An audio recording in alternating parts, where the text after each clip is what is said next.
Good morning বন্ধুরা, তোমরা কিরকম আছো? আশা করি সবাই ভালো আছো। আমিও ভালো আছি। আমি আজকে খুব সকাল থেকে ব্লগটা শুরু করছি। খুব সকাল বলতে এখন 7টা বাজে। আমি এখন রান্না করছি, যে আমার সাথে ভাই আসবে। ভাই আসবে বলতে মানে ওরা যে ফ্যাট করে তোমার কাপড়রা মায়েরা এসব লাগায়, এসব আমাকে দিতে আসবে। যে ওরা আছে প্রচুর, তার জন্য আমাকে দিতে আসবে। আমি ছেলেকে স্কুল থেকে আনতে যাবো যখন, তখন ভাইকে এগিয়ে নিয়ে আসবো। তোমরা দেখতে থাকো। যদি ভিডিওটা ভালো লাগে চ্যানেলটাকে সাবস্ক্রাইব করে ভিডিওটাকে লাইক করে শেয়ার করে দিন। আমাদের বাড়িতে এসেছে, তোমাদের কাছে বলছিলাম যে আমাদের ভাই আমাদের বাড়িতে আসবে, এসেছে। দেখো দেখো বন্ধুরা, আমি তোমাদেরকে বলেছিলাম আমার ভাই আমাদের বাড়িতে আসবে।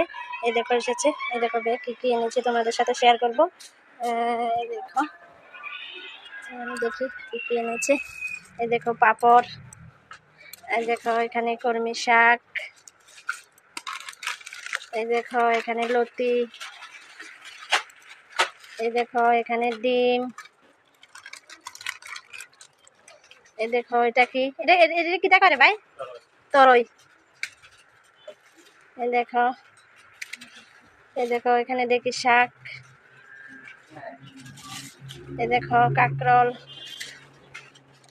এই দেখো এখানে চাল কুমড়া, এই দেখো, এই দেখো, এই দেখো এখানে কত সবজি তরকারি এনেছে। এই দেখো বন্ধুরা, এখানে আমি কুমড়ির শাক, যে আমার ভাই কুমড়ির শাক এনেছিল, এই কুমড়ির শাকগুলো এখন আমি রান্না করব। আর কিছু আলু, এই আলুগুলি আমি কুমড়ির শাকের মধ্যে ভেজে দিয়ে দেবো। রসুন সম্বার দিয়ে শাকটা রান্না করব।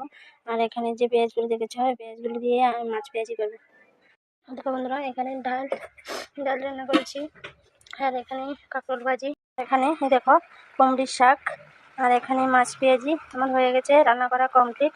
ভিডিওটা আর বাড়াবো না। ভিডিওটা তোমাদের কেমন লেগেছে কমেন্ট বক্সে জানাবে। আবার দেখা হবে নেক্সট ভিডিওতে।